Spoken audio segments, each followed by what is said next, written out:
दोस्तों, आपने माजा और फ्रूटी का तो गर्मियों में काफी मजा लिया ही होगा।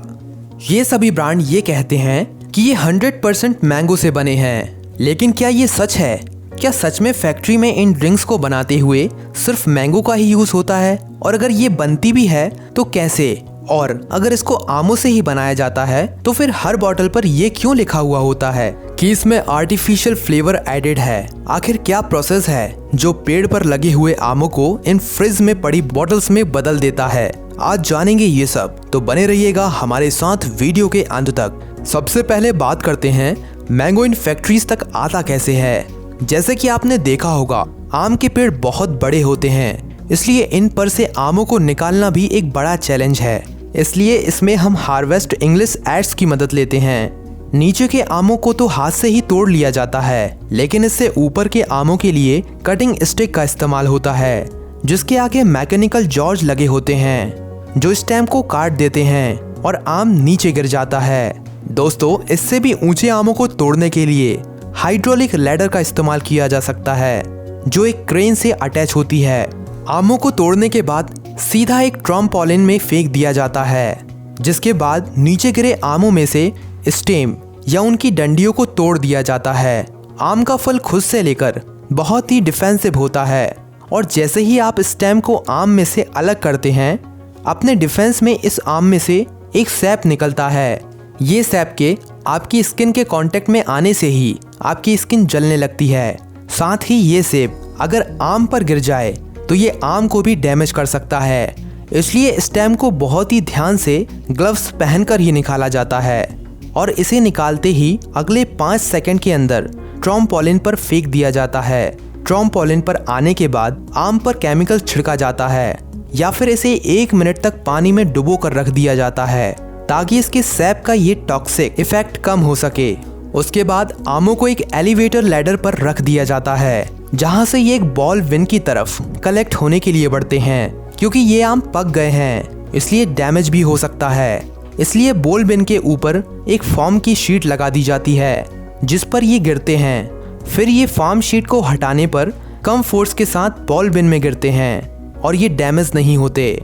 इसके बाद इन्हें स्टोर करने के लिए बड़े बड़े स्टोर हाउस में भेज दिया जाता है, और ये यहाँ से फाइनली जूस बनने के लिए फैक्ट्रियों में भेज दिया जाता है। ट्रक भरकर जब यह आम फैक्ट्री में आते हैं तो इन्हें अनलोड करने के बाद एक वॉशिंग प्रोसेस से गुजारा जाता है, जिसमें पानी में बहते हुए आम फैक्ट्री के अंदर आते हैं, जिसके बाद 1 सेकंड वॉश प्रोसेस भी होता है, जिसमें पानी के साथ साथ रोलर का भी सहारा लिया जाता है, ताकि आम हर तरफ से अच्छे से क्लीन हो सके।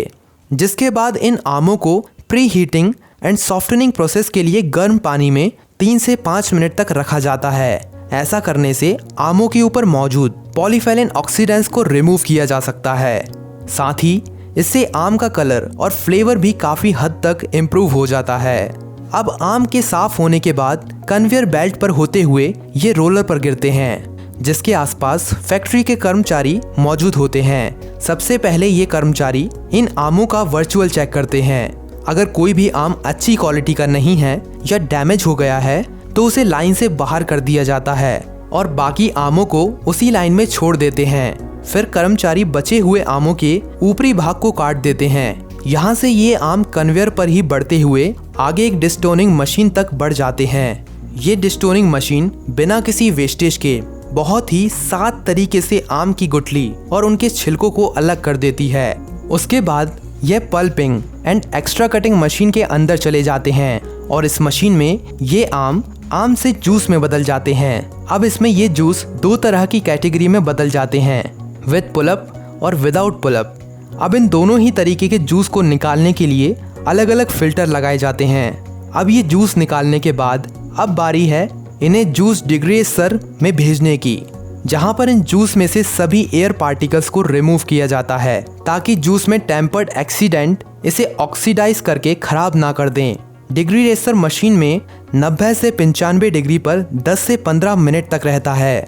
इस जूस में अभी एक कमी है, इसकी डेंसिटी एक बराबर नहीं है, क्योंकि इसमें कुछ छोटे और कुछ बड़े पार्टिकल्स हैं जो आपके जूस को खराब कर सकते हैं। इस समस्या से निपटने के लिए उसको एक होमोजेनाइजर मशीन में डाला जाता है, जहां 20 से 25 मेगापास्कल के प्रेशर पर इसे 2 से 3 बार होमोजेनाइज किया जाएगा। इस प्रोसेस के बाद बड़े से बड़े पार्टिकल भी एक छोटे से 1 से 5 माइक्रोमीटर के साइज के हो जाते हैं। होमोजेनाइज मैंगो जूस को इसके बाद स्टेरलाइजेशन प्रोसेस के लिए आगे भेजा जाता है।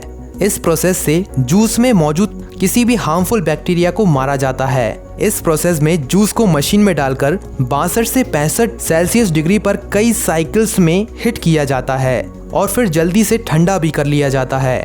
इस प्रोसेस से जूस की सेल्फ लाइफ काफ़ी बढ़ जाती है। इसके बाद जूस को बड़े बड़े स्टोरेज टैंक्स में स्टोर करके रख लिया जाता है ताकि जब सीज़न खत्म हो तो कंपनी के पास तब भी जूस बेचने के लिए जूस रहे। तो दोस्तों, कैसी लगी आपको आज की ये फैक्ट्री में जूस बनने की टेक्निक? हमें कमेंट करके ज़रूर बताएं। वीडियो को लाइक कीजिए, शेयर कीजिए और चैनल को सब्सक्राइब भी ज़रूर कीजिए। धन्यवाद।